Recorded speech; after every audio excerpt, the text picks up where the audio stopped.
Mabilis na itinapis ni Sadie sa kanyang katawan ang nakahandang tuwalya. Nang mapansin ang paggalaw ng pintuan sa inuukupang banyo, tumiim ang kanyang bagang at bumangon sa kanyang dibdib ang iritasyon. Mabuti na lang, nadala niya sa loob ang pamalit na damit.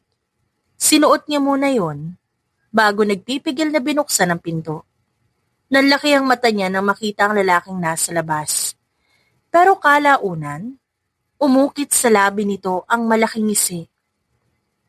Nandyan ka pala, anak. Akala ko walang tao, papasok sana ako. Kunwaring anito. At halos manginig siya sa pandidiri sa itinawag nito sa kanya. Wala rito ang mama mo. Matalim na mga mata ang binato niya dito. Ano ngayon? Hindi yun ang unang beses. Palagi yung nangyayari. Ngunit sa pagkakataong ito, mas matindi ang galit na nararamdaman niya. 18 taong gulang pa lamang siya nang muling mag-asawa ang kanyang ina. At wala siyang naging reklamo. Dahil akala niya tunay na mahal nito ang kanyang ina at wala itong madilim na intensyon. Unti-unti niya itong tinanggap bilang ama at piniling ipikit ang mga mata sa bawat tingin at haplos nitong may halong mali siya. Para siyang hinuhubaran ng dangal na para bang walang halaga dito lahat ng hangganang itinakda niya. Ayaw man niyang iwanan ng kanyang ina, wala na siyang ibang pagpipilian sapagkat hindi rin ito naniniwala sa tuwing isusumbong niya ang ginagawa ng lalaki. Kaya pinili niyang takasan ang masalimuot na lugar na yon at nakipagsapalaran sa malaking syudad. Nasaan ka bang bata ka? 3 araw ka nang hindi umuwi. Nag-aalala na kami ng Tito Julius mo. Boses yun ang kanyang ina. Sa kabilang linya, hinilot niya ang kanyang sentido at kalmadong sumagot. Nandito ho ako sa Maynila, ma. Huwag ka na po mag-alala. Anong ginagawa mo dyan?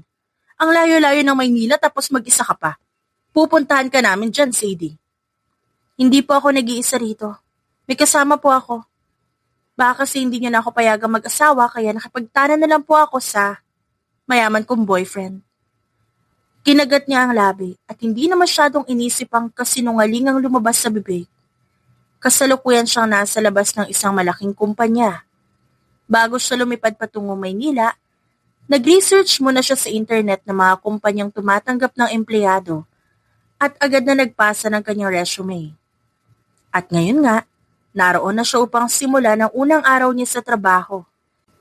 Natanggap siya bilang isang personal assistant ng Chief Executive Officer ng kumpanya, isang bagay na lubos niyang pinagpapasalamat.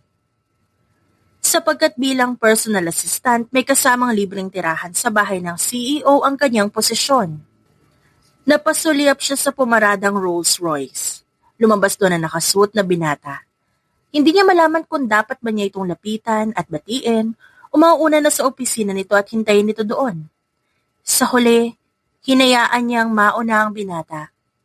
At nang tuluyang magsara ang elevator na sinakyan nito, saka lamang siya pumasok sa isang bakanting elevator at nagpatid sa palapag ng opisina ni Harvey. Good morning, sir. Ako po pala si Sadie, ang bago niyong personal assistant. Hindi pa siya tapos sa pagpapakilala nang sumabat ito. I want a peaceful morning. And you should too, dahil first day mo. At hindi ba sa bahay kita natulog kagabi? Doon ka na rin mananatili until matapos ang work contract mo. Nakangiti siyang tumango. Good. So I don't see the point of you introducing yourself when in fact, you already introduced yourself multiple times yesterday. Nagtaas ito ng kilay at muling binalik ang tingin sa binabasang papel. Pinagkibit-balikat niya yon at nagtungo na sa desk na inihanda para sa kanya. Lumipas sa mga buwan na tila dumaan lang sa isang kisap mata. Mula sa unang araw na yon, unti-unti niyang nasanay ang sarili sa mundo ng lalaki. Matiwasay at magaan lamang ang trabaho niya, kaya mabilis niya itong nagustuhan.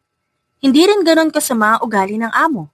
Malamig man kung minsan makitungo, ngunit hindi naman mapang-abuso.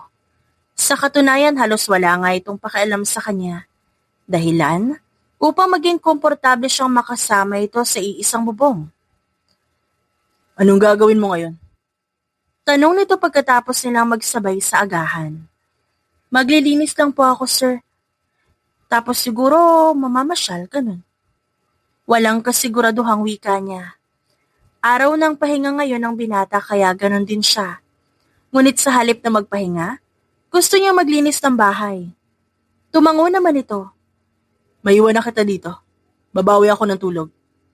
Napuyat marahil ito kagabi. May dinala kasi itong babae. At hindi niya kailangang isa-isahin pa kung ano ang malamang na nangyari. Sinundan niya ng tingin ng pag-akyat ito sa taas. Nang maiwan siyang mag-isa sa sala, sinimulan niya ang balak na paglilinis ng bahay. Habang dinidiligan niya ang iilang halaman sa bakuran ng binata, tumunog ang doorbell ng gate. Nanliliit ang mga mata ni Sadie at unti-unting naglakad palapit doon. Sumilip siya sa maliit na butas ng tarangkahan at nang mamukaan kung sino-sino ang nasa labas, parang tumalon ang kanyang puso sa lalamunan. Suminghap siya at bahagyang natarantang tumakbo pabalik sa loob ng bahay. Shucks, paano nila nalaman to lugar? Tanong niya sa isip at kinagat ang kanyang daliri. Ni hindi niya maalalang nabanggit niya sa ina kung saan siya sa Maynila. Namomroblema siyang sinapo ang kanyang noo. Blanko ang utak at walang pumapasok na idea kung paano tatakasan ng pamilya na nag-iingay sa labas. Sadie, what the hell? Napatingala si Sadie sa hagdanan kung saan ang galing ang iritadong boses ni Harvey. Matalim ang inaantok nito mga mata at halatang napipilitan lang bumangon dahil sa ingay. Naglalakad dito patungo sa pintuan kaya mabilis niyang hinarang ang katawan bago pa man ito makalapit.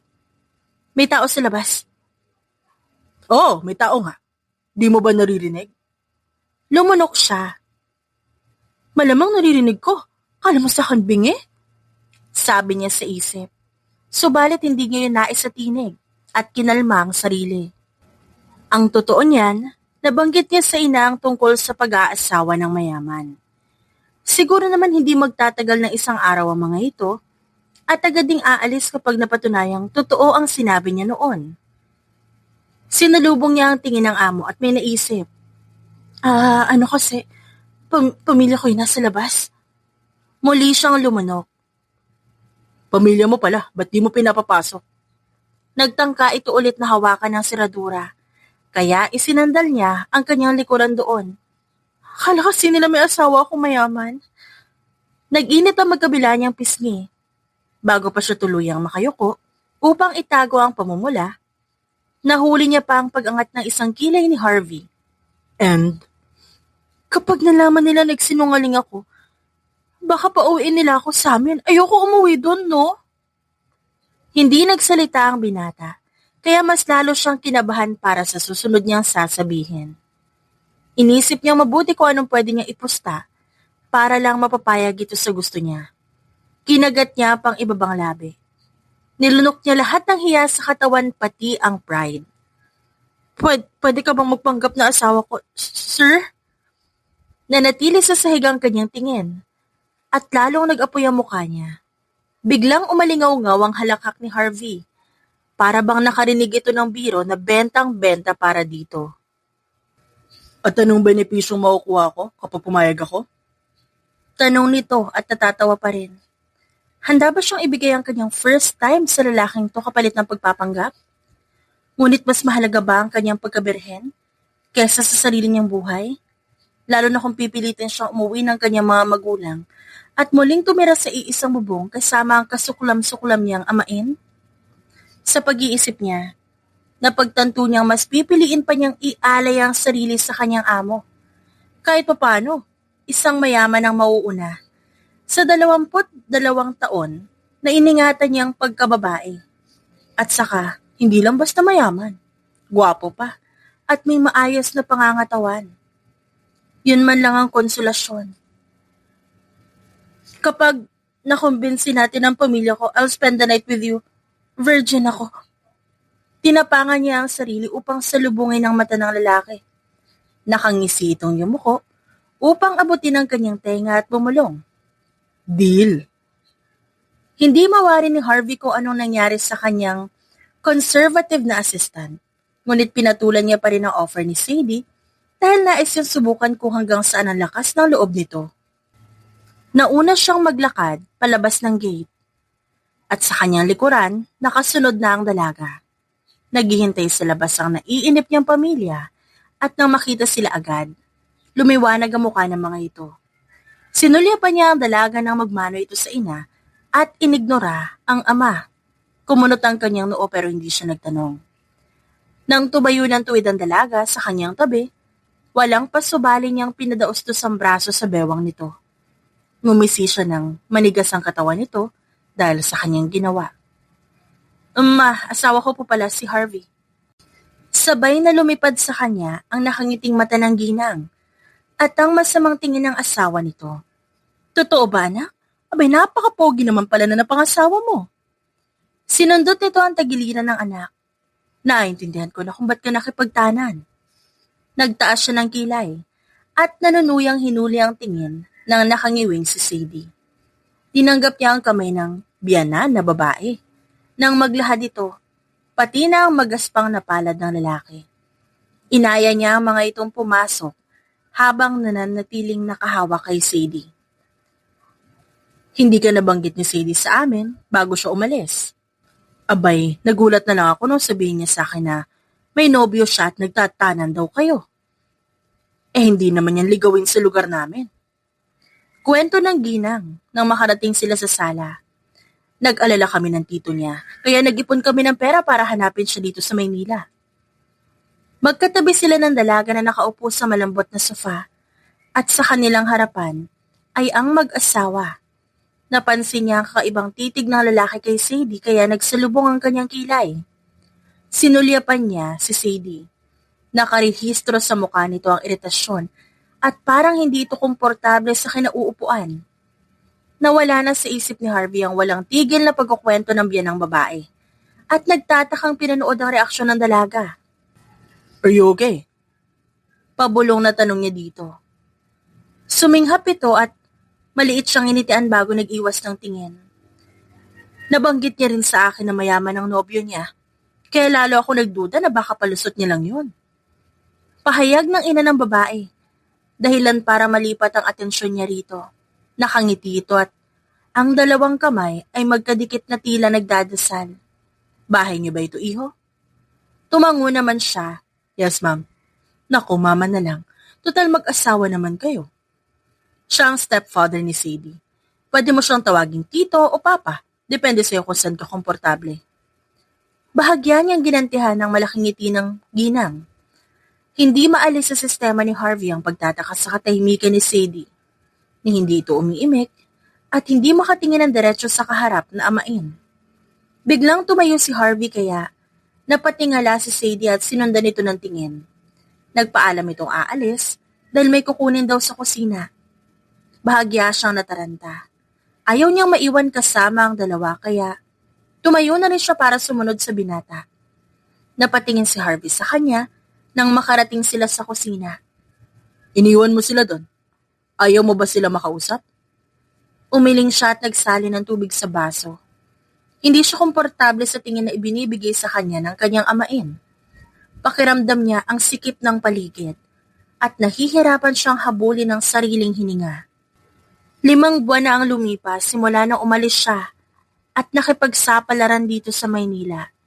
Sa loob ng mga panahong yon, nakakatulog siya ng mahimbing at walang inaalala na baka may biglang papasok sa kanyang kwarto habang siya'y tulog o kakatok sa banyo habang siya'y naliligo. Pero ngayong nakita na naman niya ang mukha ng lalaki, pakiramdam niya bumabalik siya sa nakaraan. You look a bit uncomfortable. Ang boses ng binata ang nagbalik sa kanya sa realidad. Sumandal ito sa counter at humalukip-kip. Nasaan ang boyfriend mo? Nanlaki ang kanyang mga mata at hindi malaman kung paano sasagutin ang kasinungalingang yon. Binilaan ito ang labi. Nagtanan kayo, di ba? Where is he now? Or was it just a made-up lie to escape your family? Especially your stepfather? Mapanuri ang tinig nito. Pwede naman siya magsinungaling na naghiwalay sila ng lalaking kasama niya sa pagtakas. Ngunit sunod-sunod na ang panlilinlang na lumalabas sa kanyang bibig. Higit na mahalaga, bakit ito naisip? na ang amain niya ang dahilan. Bumuntong hininga siya at walang balak sagutin ang sunod-sunod na tanong nito. Hindi rin naman namilit ang binata at mukhang naintindihan nito ang katahimikan niya. Sabay silang bumalik sa sala. Naabutan nila ang mahinang pag-uusap ng dalawa. Ngunit nang maramdaman ang presensya nila, natahimik ang mga ito.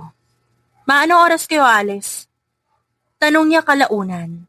Nang mapansin niyang lumipas na ang oras at tila walang planong umalis ang ina. Umismid naman ito. Kararating lang namin. Atat na atat kaagad na pauwiin kami. Humugot siya ng malalim na hininga nang natantong magtatagal pa ang mga ito sa poder ng kanyang amo. Namomroblema niyang sinulyapan ng lalaki na kalmado lang na nakikinig. Kinagabihan, magkasama sila ni Harvey na hinatid ang mga ito sa nakahandang guest room. Umamba si Sadie na pumasok na rin sa kwarto na para sa kanya. Ngunit natigilan siya nang humarang sa harapan niya ang katawan ng binata. Your parents will realize we're just pretending if we sleep in different rooms, won't they? Pabulong na tanong nito habang nakapamulsa sa suot na sweatshorts. Hindi naman nila malalaman na magkahiwalay tayo ng kwarto. They might. And I don't like taking unnecessary risks. Nagdikit ang kanyang labi. Hindi agad siya makapagdesisyon. Kaya ilang minuto silang nanatili sa labas ng kwarto. Hanggang sa tuluyan na nga siyang sumuko. May punto rin naman ang sinabi nito. Ika nga ng karamihan. The chances are low but never zero. Paano kung biglang maisipan ng kanyang ina na kumatok sa master's bedroom at makita nitong hindi siya roon tumutuloy? Bukod pa rito, hindi niya alam kung may pinagbago na ba ang kanyang amain. I'll stay on the couch, ikaw na sa kama. Malaki naman ang kama. Kasya rin kahit 4 na tao. Tumango siya at hinayaan na lang ito sa gusto nito. Ganun pa man, hindi nakatulog ng maayos si Sadie.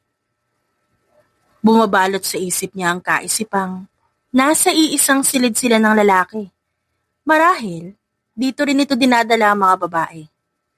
Kinusot niya ang mga mata. Lumabas siya ng kwarto at halos mapatalon siya nang makasalubong ang amain. Matalim ang mata nitong nakatingin sa kanya. Naramdaman niya ang pagdoble ng tibok ng kanyang dibdib habang pinapakita rito na hindi siya nasisindak sa presensya nito. Nilakihan niya ang bawat akbang. Ngunit bago pa man siya tuluyang makalayo rito, nahawakan na siya nito. Sinubukan niyang iwaksi ang bakas ng nakaraan na nagsisimulang dumalaw sa kanyang isip. Pahablot niyang binawi ang kanyang palapulsuhan. Binato ito ng masamang tingin. Wala ka pa rin pinagbago, anak. Palaban ka pa rin. Kaya hindi ako naniniwalang asawa mo yung lalaki. Unang tingin pa lang, alam ko nang nililinlang niyo ang mama mo. Tumalikod siya at hindi pinansin ang pagdududa nito. Nagtuloy-tuloy siya sa paglalakad. Ang plano niya kanina ay magtungo sa kanyang kwarto upang kumuha ng damit. Ngunit dahil nakasunod ang lalaki, nagpasya siyang bumalik sa silid ni Harvey. Pinagsarahan niya ito ng pinto. Bago pa man ito, masilip ang loob. Kalaunan, magkakasama silang 4 sa hapag nang mapansin ni Harvey ang kawalang gana ni Sadie.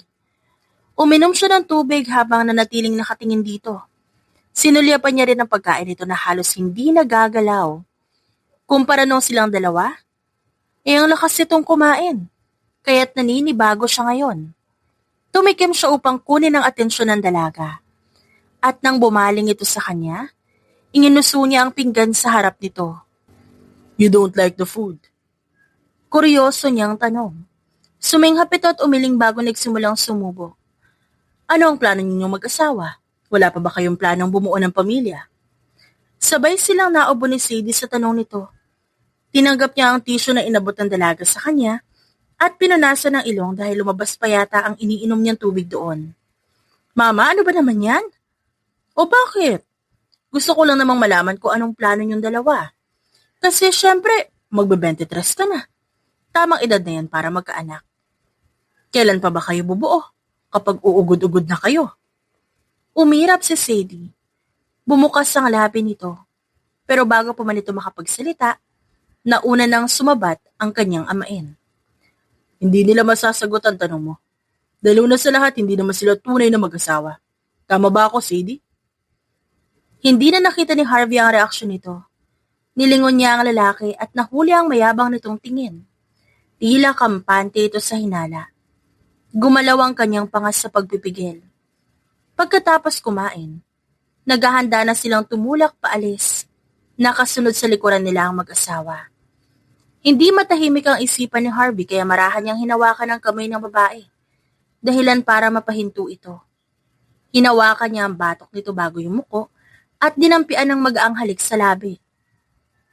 Sa sulok ng kanyang mata, nakikita niya ang masamang tingin ng lalaki. Kontento sa nakuhang reaksyon, tumayo siya ng tuwid at hinila na si Sadie na nanigas ang katawan sa ginawa niya. Umaandar na ang sasakyan ng matauhan nito.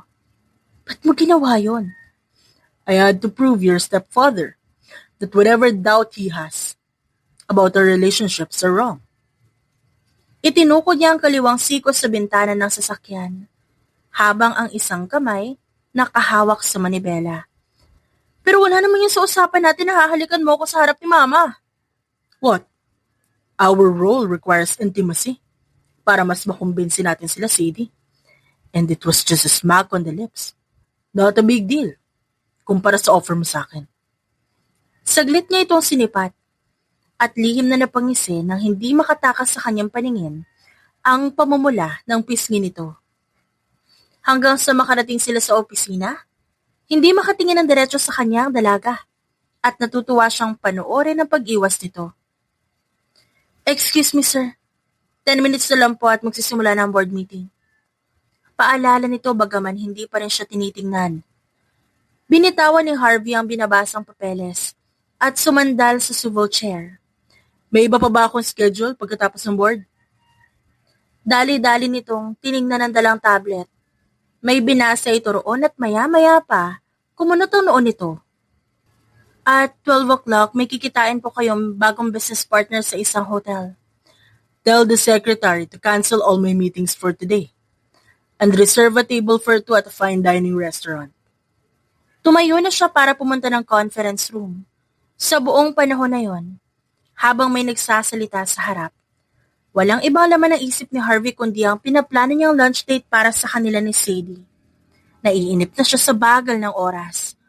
Gusto niya hilahin ang kamay ng orasan para pabilisin ito. Kaya nang matapos ang presentasyon sa harapan, malalaki ang kanyang hakbang at nangunang lumabas ng silid. Hindi niya kayang paghintayin si Sadie. Naririnig niya ang yabag nito na halos patakbong nakasunod sa kanya ngayon. Hindi yun ang una at huling beses na lumabas sila. Namamasyal sila sa iba't ibang lugar at unti-unti niyang nakikilala ang dalaga. At sa bawat sandali, mas na-e-enjoy niya ang kasunduan nilang yon. Isang gabi, tuluyan na ngang ibinigay ng dalaga ang pangako nito sa kanya. Si Harvey ang uri ng lalaking hindi umuulit sa iisang babae. Nilimot niya ang iba pagkatapos na matupad ang kanyang pagnanasa.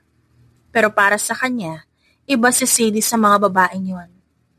At habang lumilipas sa mga araw, unti-unti niyang natatanto na hindi na lang ito basta kasunduan dahil mas malalim pa roon ang nararamdaman niya. Sinipat ni Harvey ang dalagang mahimbing pa ang tulog sa malawak niyang kama. Hinalikan niya ang noon nito bago dahan-dahang inalis ang ulo nitong nakaunan sa kanyang braso. Naglinis siya ng katawan bago lumabas ng kwarto. At naabutan niya ang ina na abala sa pagluluto sa kusina. Gising ka na pala, Harvey. Pasensya na't nangialam na ako dito sa kusina mo. Nakangiting sabi nito. Lumampas ang tingin nito sa kanyang likuran bago muling bumaling sa kanya. Tulog pa rin ba si Sadie? Naku, ang babaeng yun talaga. Nakapag-asawa na't lahat-lahat hindi pa rin gumigising ng maaga. Palagi naman po siyang gumigising ng maaga. Bumabawi lang po siya sa tulog ngayon dahil wala kaming pasok sa trabaho. Sagot niya dito. Nagsalin siya ng tubig sa baso at inisang lagok yun. Pagkatapos ng konting palitan ng salita, nagpasya siyang bumalik sa taas. Saktong pagpasok sa silid, siya namang pagbangon ng kagigising lang na dalaga. Nakabalot sa katawan nito ang makapal na kumot. At namumugto pa ang mga mata. Naglakad siya palapit dito at agad naman itong ibinuka ang mga braso. Mahigpit niya itong niyakap bago hinayaang magtungo sa banyo. Samantala, kasasara pa lang ni Sadie sa pintuan nang maramdaman ang pagbaliktad ng kanyang sikmura. Natataranta siyang tinakbo ang inidoro. Namumuo ang luha sa mga mata niya habang patuloy sa pagduwal at parang hinihila palabas ang kanyang bituka. Pinindot niya ang flush bago napasandal sa dingding pagkatapos punasan ng labi. Wala siyang naaalalang pagkain na maaaring dahilan ng pagsama ng kanyang tiyan. Bahagya siyang nahilo kaya hinayaan niya ang sariling saglit na pumikit. At nang medyo umayos na ang kanyang pakiramdam, saka siya tumayo at pumasok sa shower room. Wala pa rin bang nabubuo, Sadie? Usisa ng kanyang ina. Nasa hapag na sila at kumakain. Nang umalingaw-ngaw sa kanyang pandinig, ang tanong nito na hindi niya agad naintindihan. Magkasalubong ang kilay niya nang tiningnan ng ina. Ang ano ma? Umismid ito. Ang apo ko, hindi niyo pa rin nabubuo. Umawang ang kanyang labi at mabilis na sinulya pa ng binata. Ilang beses nang may nangyari sa kanila. At ngayon niya lang napagtanto na hindi kahit kailanman gumamit sila ng proteksyon. Siguro mamaya kakausapin niya ito. Hindi pa naman yata huli ang lahat. Nagpatuloy sa pagnguya si Harvey at mukhang nag-aabang rin ang kanyang sagot. Huminga siya ng malalim. Palaging bukang bibig ng ina magustuhan nitong magkaroon ng apo. Ngunit kahit ganon hindi pa rin siya nasasanay tuwing nagtatanong ito tungkol doon. Hindi siya nakasagot agad kaya bumaling ito sa lalaki. Ikaw Harvey, tingin mo ba meron na? Mama, tigilan mo ngayong kakatanong mo ng ganyan? Suway niya rito lalo na't napansin niyang natigilan si Harvey. Wala pa po sa plano ko ang mag-anak. Mabagal na sagot nito. Ha? Paano yun kung may nabuo nga? Ipapalaglag niyo ba? Sinasabi ko na nga ba? Natatawang sumapaw ang kanyang amain na kanina pa nagmamasid. Ginagawa ka lang para uso ng lalaking to, Sadie. Kapag nabuntis ka, hindi ka pananagutan. Nagtama ang mga mata nila ng lalaki. Ngunit agad siyang napaiwas dahil sa kakaibang naramdaman. Hindi niya mawari ang paninikip ng dibdib. Ilang sandali niyang pinagmasdan ng sahig. Nilunok niya ang namumuong baras sa kanyang lalamunan. Dahan-dahan niyang tinabi ang plato sa gilid at habang nananatiling nakaupo, hindi niya maiwasang mapansin ang katahimikan ni Harvey. Sa mga sumunod na umaga, napapadalas ang kanyang pagduduwal na labis niya nang ikinakatakot ngayon. Hindi makalma ang isip at mabilis ang tibok ng puso habang paulit-ulit na bumabalik sa alaala niya ang tanong ng ina. Paano nga kung nagbunga ang ginawa nila ni Harvey? Lumipad ang palad niya sa manipis na tiyan at nanubig ang sulok ng kanyang mga mata. Pinilit niya maging positibo at tinatatagan ng loob. Habang tulog pa ang binata, maaga siyang lumabas ng bahay at nagtungo sa malapit na pharmacy. Bumili siya ng 2 pregnancy test na magkaibang brand upang makasigurong hindi siya madadaya sa resulta. Pagbalik niya, nakasalubong niya nakakainit ang mukha ng amain. Ngunit inignoran niya ito at diretsong pumasok sa dating tinutuluyan. Nanginginig ang kamay niya habang hinihintay na maging klaro ang pulang linya. Pumikit siya tahimik na nagdasal na sana negative. Pagkalipas ng ilang segundo, nagmulat siya ng mata at namutla nang makita ang 2 pulang linya. Para siyang nabuhusan ng malamig na tubig.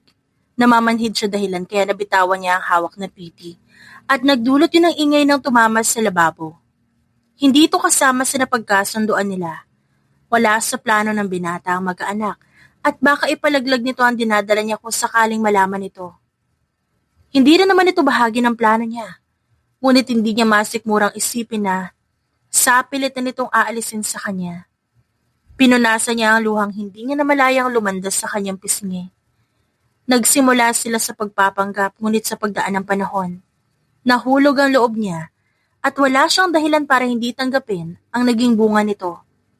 Nagtagal pa siya sa loob ng ilang minuto, saka lang lumabas nang marinig ang tawag ng lalaki. Nawala ang tensyon sa mukha nito nang makita siya. Pinakitaan niya ito ng maliit na ngiti at tinanggap ang naglalambing na yakap nito. Why are you here? I got a little nervous when I didn't see you in our bed. Namiss ko lang ang kwarto ko. We'll sleep here tonight then. Mas hinigpitan niya ang yakap at isinubsob ang mukha sa leeg ni Harvey. Nais niyang pahalagahan ang sandaling yon, sapagkat maaaring yun na ang huling pagkakataong magagawa niya yon kasama ito.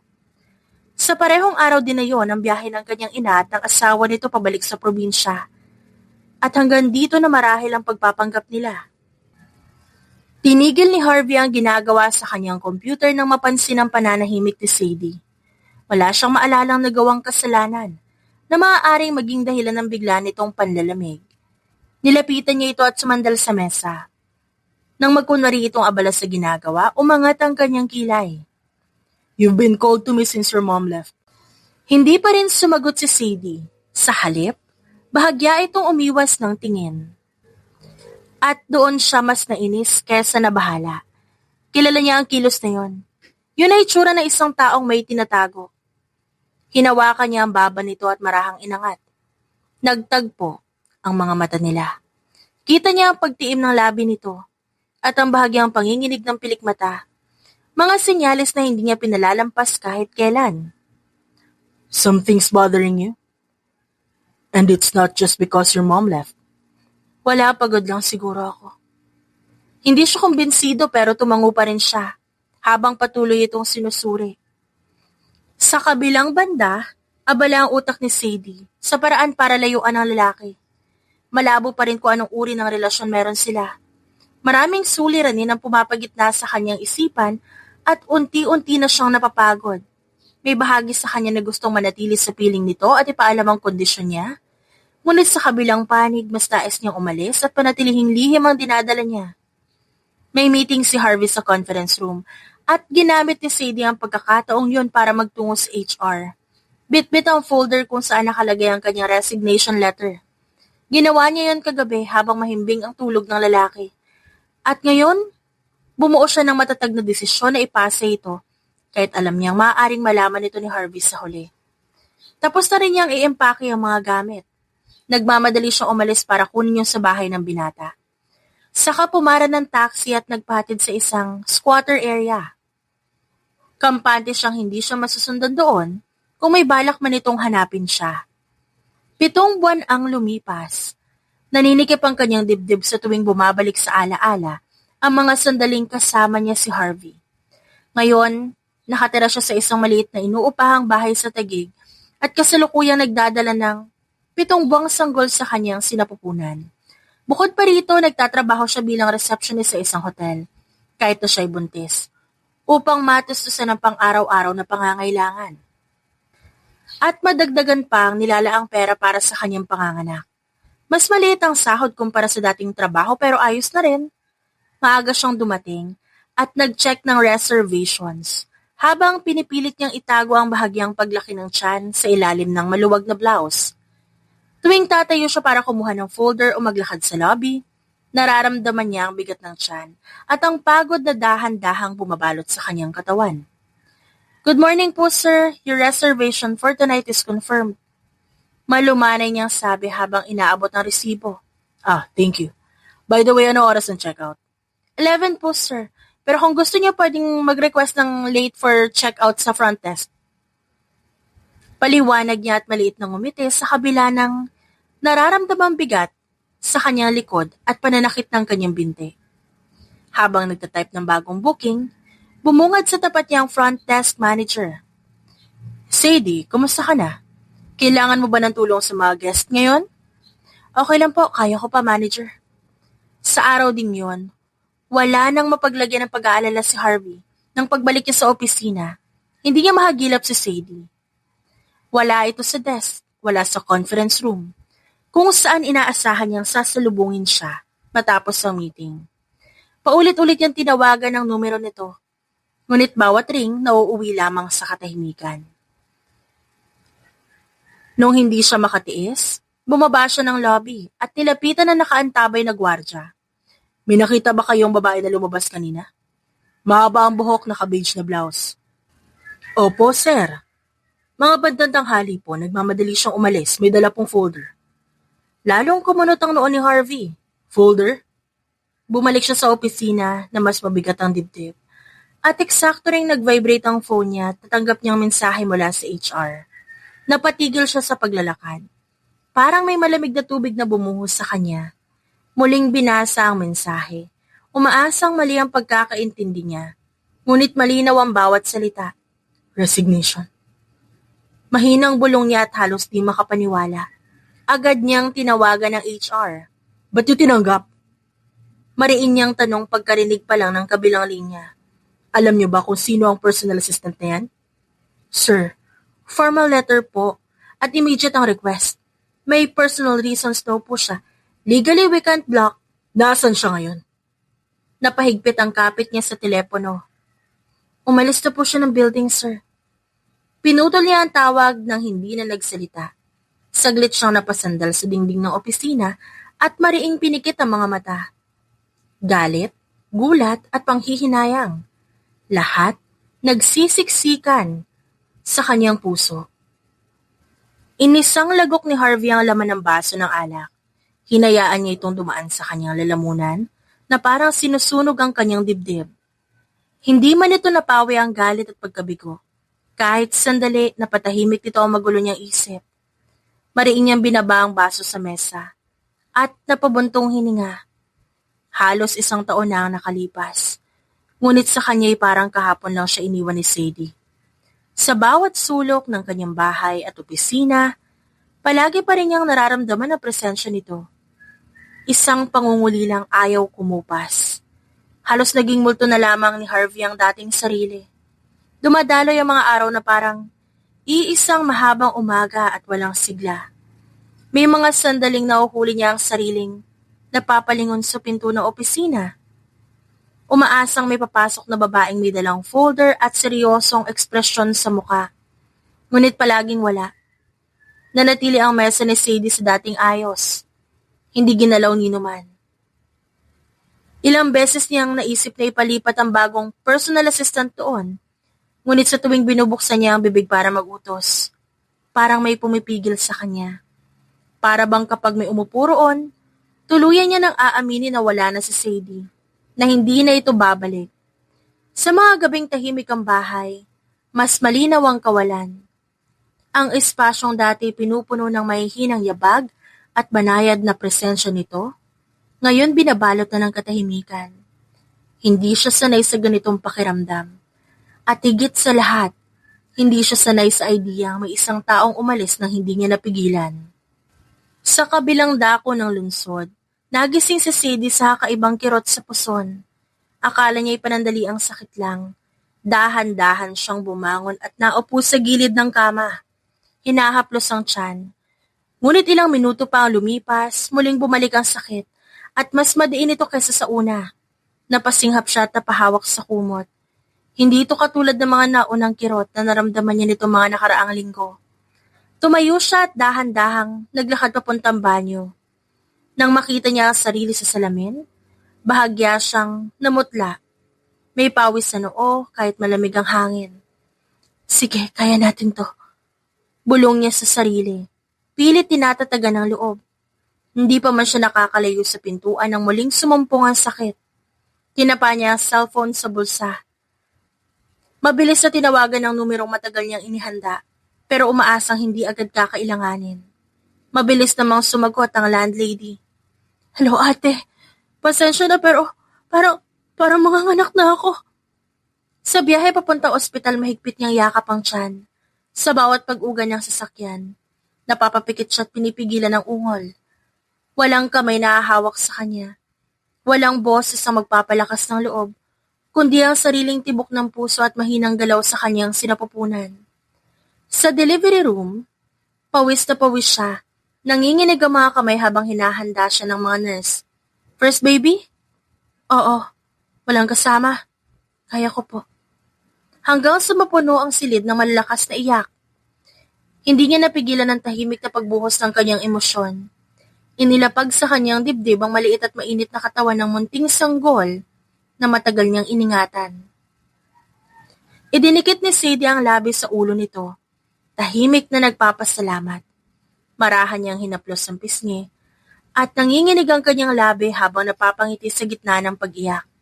Bumigat ang talukap ng kanyang mga mata at bago pa man niya tuluyang maunawaan ang pagod na bumabalot sa kanyang katawan, Dahan-dahan na siyang hinila ng dilim.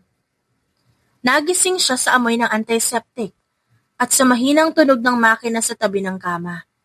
Paglingon niya, may isang figura sa gilid. Ma? Namumula ang mata ng babae. Ang tigas ng ulo mo. Ba't ngayon ko lang nalaman? Ba't nandito ka sa pampublikong ospital? Nasaan si Harvey? Huwag mo muna siyang hanapin, ma, hindi niya alam. Hindi niya alam kung paano nito nalaman ang kinaroroonan niya.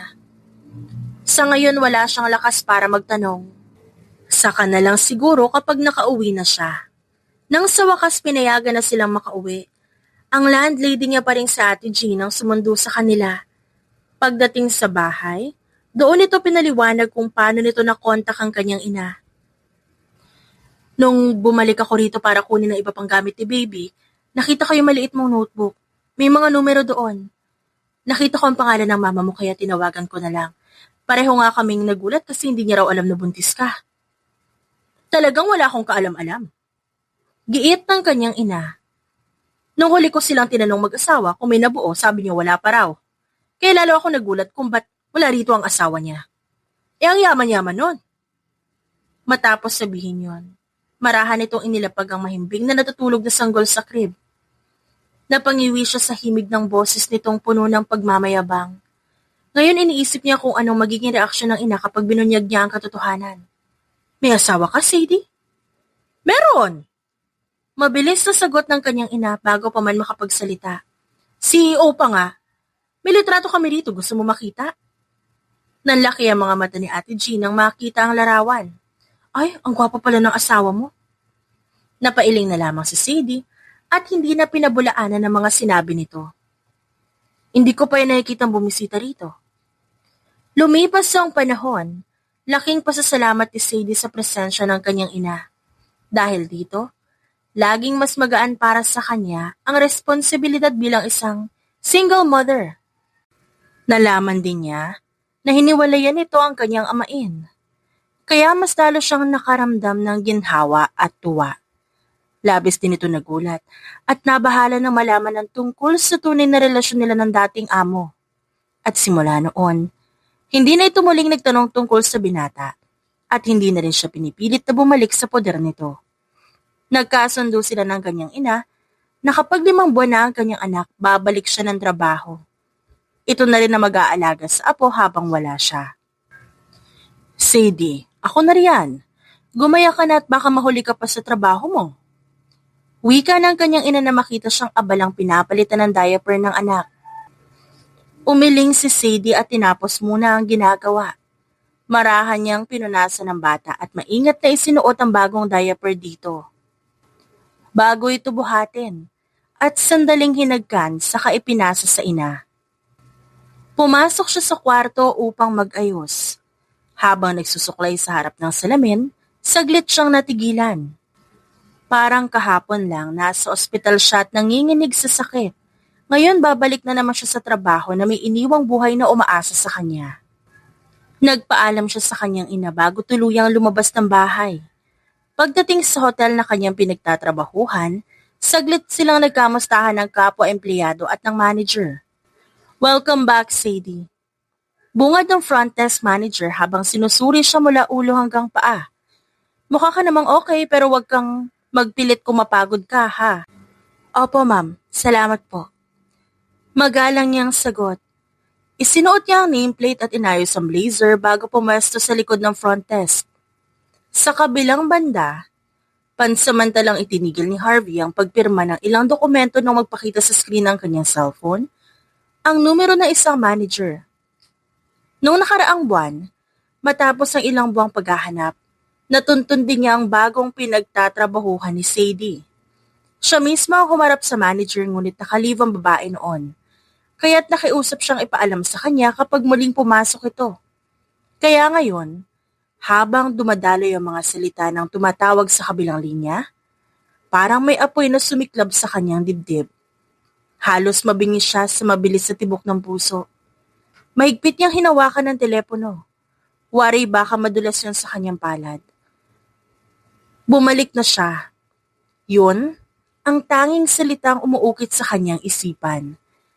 1 buong taon ang lumipas. Ngunit sa isang tawag lamang, tila nagbalik ang lahat. Ang mga tanong na hindi nasagot, ang pangungulilang pilit niyang kinimkim, at ang pangalang matagal niyang iniiwasang banggitin.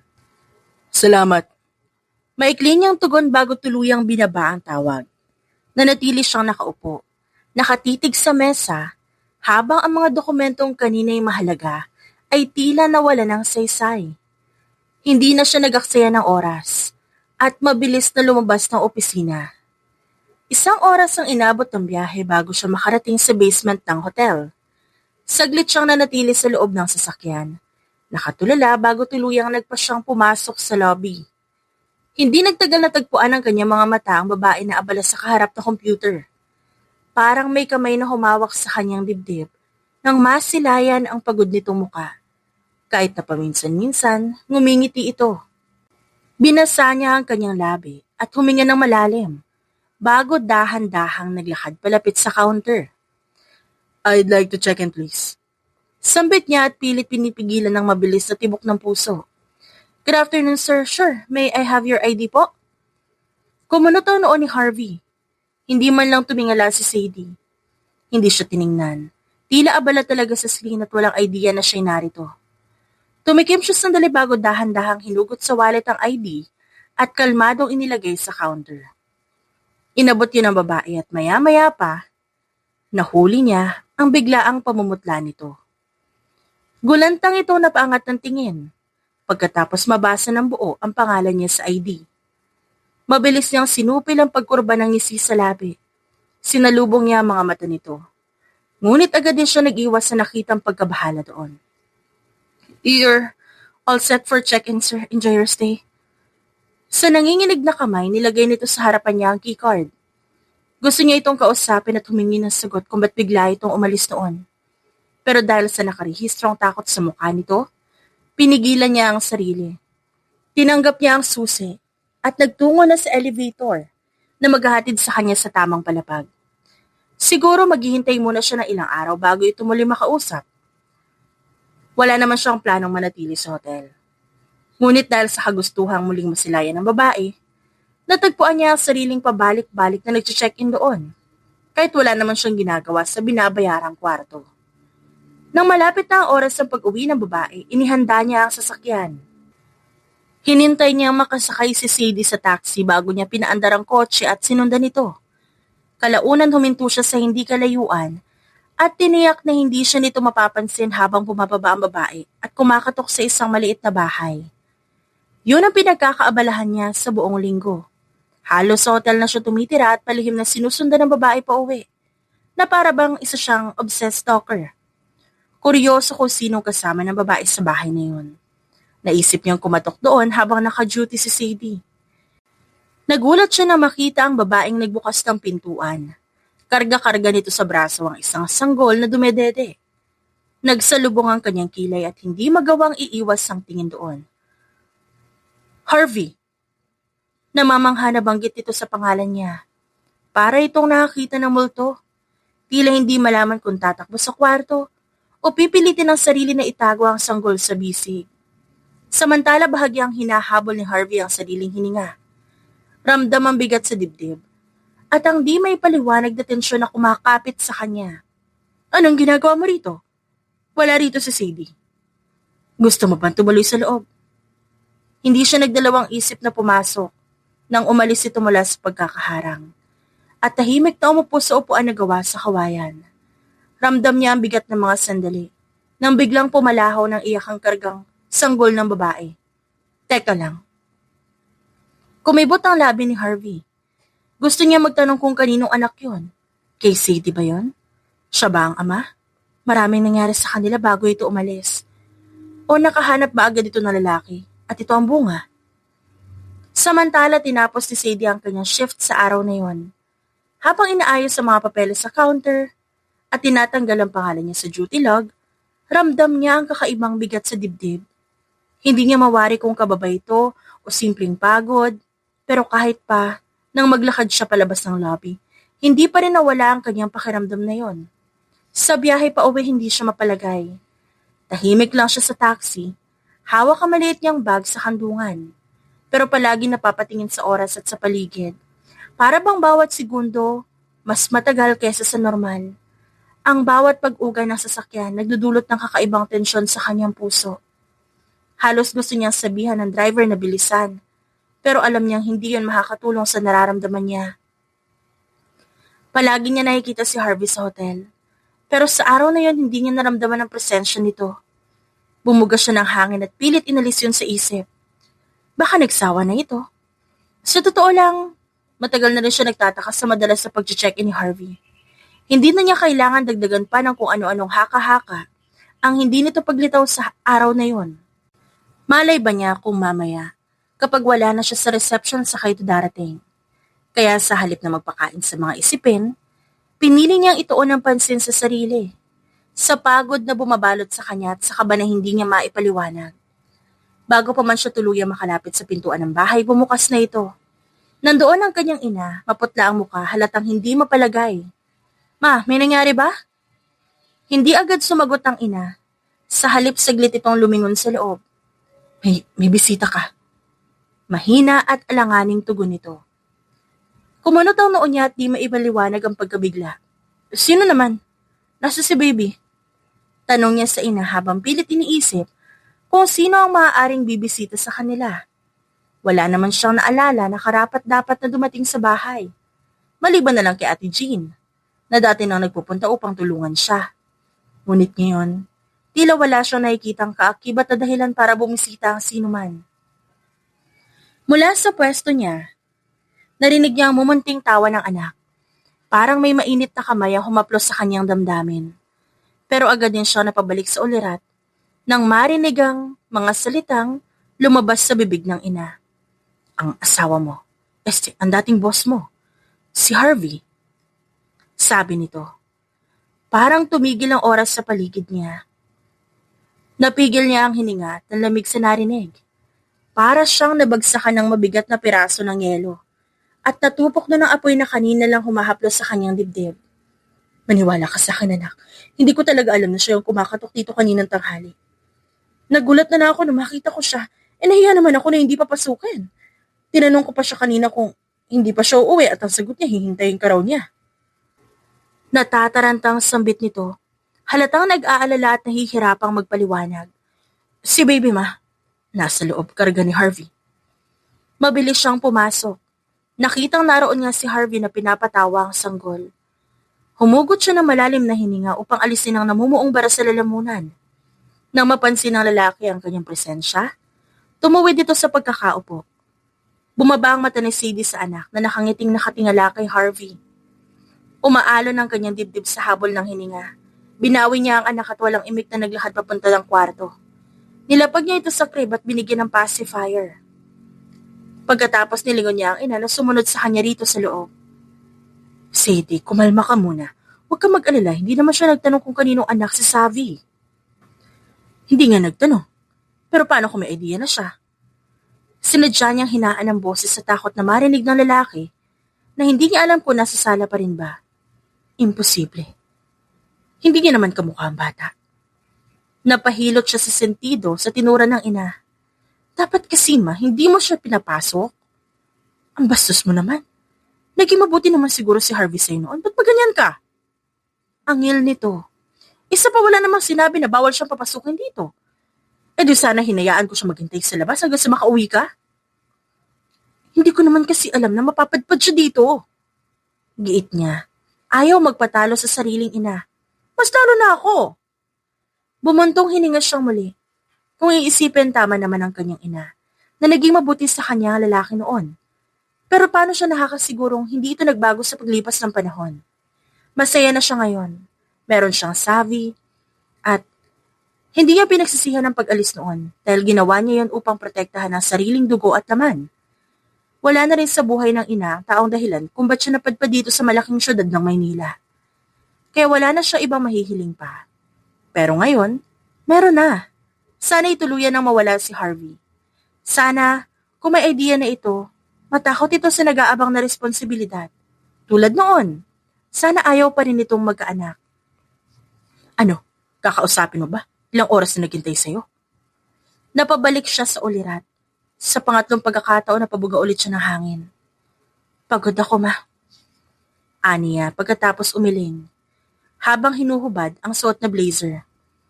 Kung di mo siya kakausapin ngayon, baka andito siya ulit bukas. Di na yan babalik dito. Nanlumo ito at napailing-iling. Tila hindi makapaniwala sa ugaling meron siya. Hinawakan nito ang kamay niya at marahang pinisil. Hindi ko alam ang buong dahilan kung ba't nagkahiwalay kinalandas. Ang sabi mo sa akin nun, dahil ayaw ni Harvey ang anak niya kaya ka lumayo. Pero hindi mo siya kinausap tungkol doon, tama? Malay mo, kapag nalaman niya ang sariling dugo niya ang nananalaytay sa ugat ni Savi, buong puso niya itong tanggapin.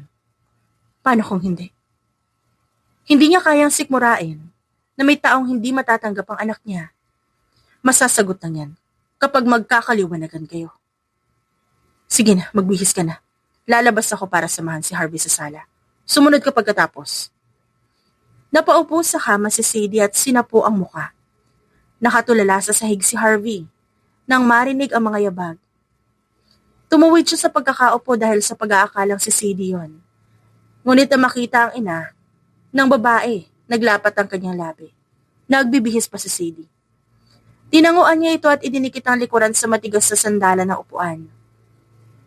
Ipinikit niya ang mga mata at muling bumalik sa alaala ang naramdaman niya kanina habang hawak ang malusog na sanggol.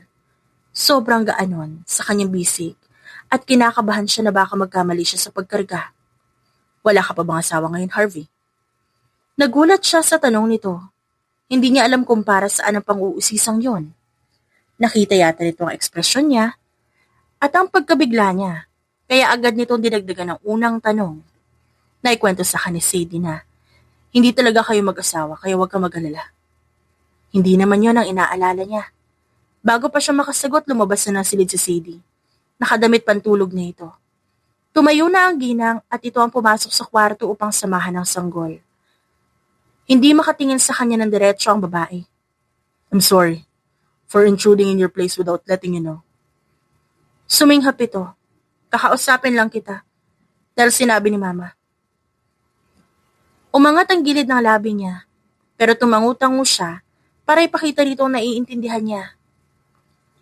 Gusto mo bang pumunta sa ibang lugar para makapag-usap tayo ng tayong dalawa lang? Umiling ito bilang sagot. Alright, I'll go first. Ba't ka umalis na hindi nagpapaalam? May sariling problema lang ako. No, I remember asking you that same day if something was wrong. Sabi mo pagod ka lang. Hinayaan kita nun kasi alam ko, pagod ka sa trabaho. Akala ko lang pala yun. Hindi mo maintindihan. Paano ko hindi maintindihan kung di mo naman sinasabi sa akin? Patapusin mo muna ako, pwede ba? Kung gusto mo marinig ang paliwanag ko, okay lang? Singhal nito sa kanya. Natauhan siya at napalunok. Sabay silang napalingon sa pintuan ng kwarto nang sumilip ang ina ni Sadie. Lukot ang mukha nito at tila hindi natutuwa. Sa labas kayo mag-usap at hindi makatulog ang apo ko sa ingin yung dalawa. Lumabas sila. Bumiyahe sila patungong TLC Park. Hindi yun kalayuan sa tinitirhan ng babae. At na makarating doon, sabay ulit silang bumaba ng sasakyan. Why did you just leave me like that? Bakit hindi? Mariing nagkasalubong ang kanyang kilay sa tinura nito. Umuwi na sina Mama nun. Kaya tapos na ang kasunduan natin. Hindi na natin kailangan magpanggap. Naibigay ko na rin naman sa'yo yung naipangako ko, di ba? Kaya bakit hindi, Harvey? Hindi ko na kailangan ng tulong mo kasi napaniwala natin sina Mama na mag-asawa tayo. Umigting ang panga niya. Kasunduan pa rin pala ang tingin nito sa nakaraan nila, habang siya mas lumalim pa roon ang nararamdaman. At least you should have told me, Sadie. I was willing to end our deal. Ba't pa pag-uusapan? Pareho naman pala tayo ng gusto. Hindi tayo parehas ng gusto. While you were already thinking of leaving, I was hoping to turn our relationship into something real. Bahagyang umawang ang labi nito. Nag-iwas ito ng tingin at tumitig sa ilog kung saan sumasalamin ng konting liwanag mula sa mga floating dining areas. Hinanap kita. I spent my days and nights thinking about where you were and why you left. Di ko sinabi hanapin mo ako. Nakagat niya ang pang-ibabang labi. Sinapo nito ang noo at tumingala sa langit na puno ng bituin.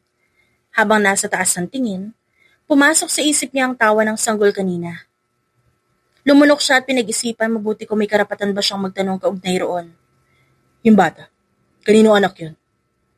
Nahuli niya ang paninigas nito at pagkuyom ng kamao. Nagsimulang dumoble ang bawat pintig ng puso niya habang inaabangan ng isasagot nito. Parang nakasalalay sa sasabihin nito ang kapalaran ng mga susunod niyang araw. Paulit-ulit itong suminghap na para bang hinahanda ang sarili para sa kung anuman. Siya ang bunga ng pagpapanggap natin noon. Nagpigil siya ng sariling hininga at para siyang nabibingi. What? Si Savi, anak mo rin siya.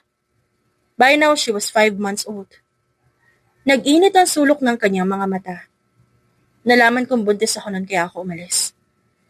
Nang hihina siyang napasandal sa barandilya na nagsisilbing harang upang walang mahuhulog sa tubig. Bakit hindi mo sinabi sa akin? Halos hindi niya na marinig ang sarili niyang boses. Bakit tumuloy pa rin to sa pag-alis? Ang dami niyang gustong itanong. Gayong nasa sinapupunan nito ang magiging anak nila. Kung di siya nagpunta roon, balak ba talaga nito ipagkait sa kanya ang bata? Gusto niya manumbat, pero may karapatan ba siya? Ayaw magkaroon ng anak, di ba? Nadawag ako, baka kapag nalaman mo ipapalaglag mo siya. Gumapang ang galit sa kanyang sistema. Kailan ba niya sinabing ipapalaglag niya kapag may nabuo? Ni isang beses hindi niya naisip yon. Tinanong ka ni Mama, kung may balak ka na mag-anak, sagot mo wala. Inalala niya kung kailan yun nangyari. At nang tuluyang matandaan naglapat ang kanyang labi. Pero sa tingin mo ba, hahayaan ko may mangyari sa atin ng walang proteksyon kung wala akong plano para sa atin? Nagtagal ng ilang segundo ang titigan nilang dalawa. Lumipas ang ilang sandaling katahimikan. Parang wala nang balak pa magsalita ang babae. It's getting late. Ihatid na kita, baka umiiyak na yung bata. Aniya. At nangunang maglakad pabalik ng sasakyan.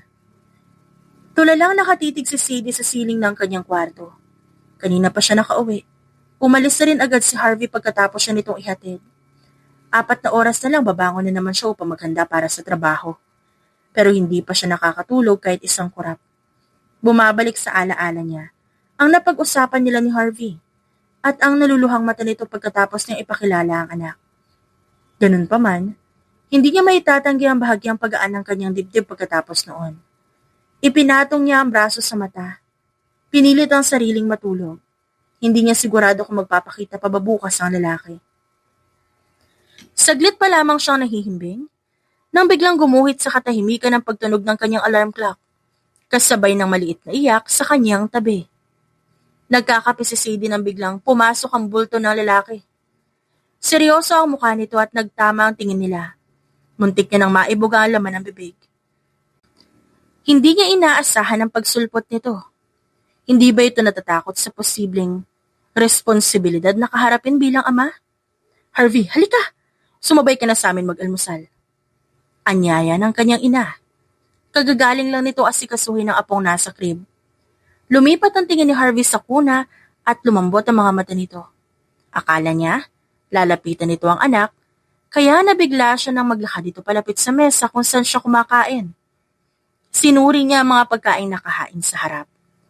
May mainit na pandesal, iilang piraso ng hotdog at kape. Sobrang simple noon kumpara sa inaalmusal nito sa malaki nitong bahay. Pumasok siya sa trabaho ng araw na yon na payapa ang isip. Ngunit bago siya makaalis, saglit pa silang nagtalo ni Harvey. Nang igit itong ihatid siya gamit ang sasakyan nitong tiyak na makakaagaw ng pansin. Susunduin kita mamaya. Anito na sinadya pang sumunod sa reception. Napapatingin sa kanila ang ibang kasamahan at ang manager. Ang iba'y impit na tumitili at nagbubulungan. Magko-commute ako mamaya. Mas makakatipid ka kung saan ka sasabay. Hindi niya ito pinansin at tinuon na lang ang atensyon sa computer.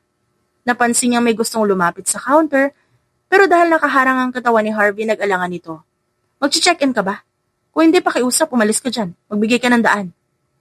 Sumunod naman ito at agad ding nagsilapitan ng mga tao sa likod na kanina pa naghihintay. Kalaunan, tuluyan na rin umalis si Harvey sa hotel.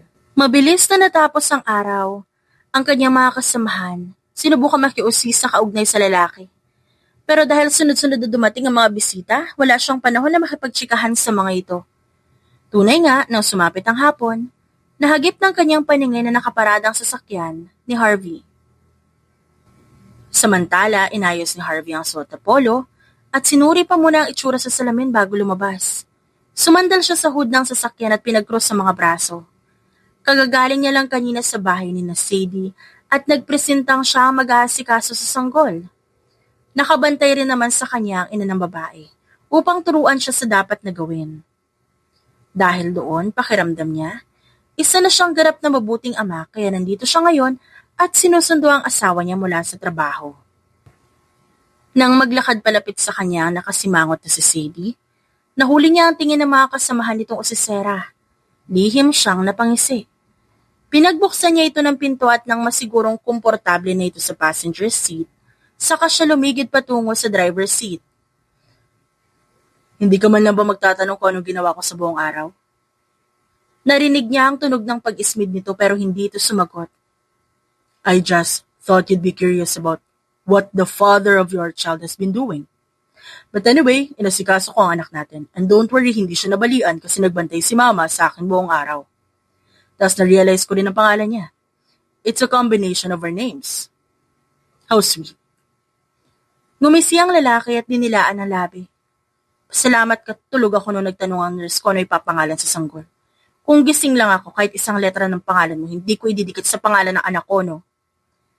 Ilang sandali pa tumigil ang sasakyan sa red light. Tumingin si Harvey kay Sadie at kahit na nakasimangot ito, ramdam niya bahagyang pagluwag ng tensyon sa mga mata nito. Matagal niya nang gusto ito, bago pa man dumating ang anak nila. Ang maliit na batang yun ay parang bonus na lang. Isang patunay nang hindi nila inaasahang kinalabasan ng kanilang kasunduan. At ngayon, nakaupo sa tabi niya si Sadie. Maayos ang kamay sa kandungan. Ramdam niya ang kakaibang kapayapaan na matagal niya nang hinihintay. Ilang buwan pa siyang nagtiis. Ilang buwan niyang niligawan si Sadie hanggang sa tuluyang bumigay ang babae. At makalipas ang isang taon na pagtsatsaga sa panliligaw, tuluyan na rin itong bumigay sa kanya. Marahil nakatulong ang pagkakaroon nila ng anak para muling manumbalik ang pagmamahalan nila sa isa't isa. At sa tulong na rin ang pagsuporta ng ina ni Sadie na walang ibang ginawa kundi i-cheer siya sa lahat ng bagay. Mas lalong lumakas ang kanyang loob para kunin ang puso ng kanyang pinakamamahal na si Sadie. At nang ikasal sila, pinangako niya sa sarili na bubuo sila ng isang masayang pamilya. Nabibigyan niya ng kapatid si Savi at magiging isa siyang mabuting ama at asawa para sa kanyang pamilya. Wala nang mahihiling si Harvey, kundi kapayapaan dahil nasa kanya na ang kayamanan ng isang pamilya na habang buhay niya ipagpapasalamat sa Diyos magpakailanman. The End.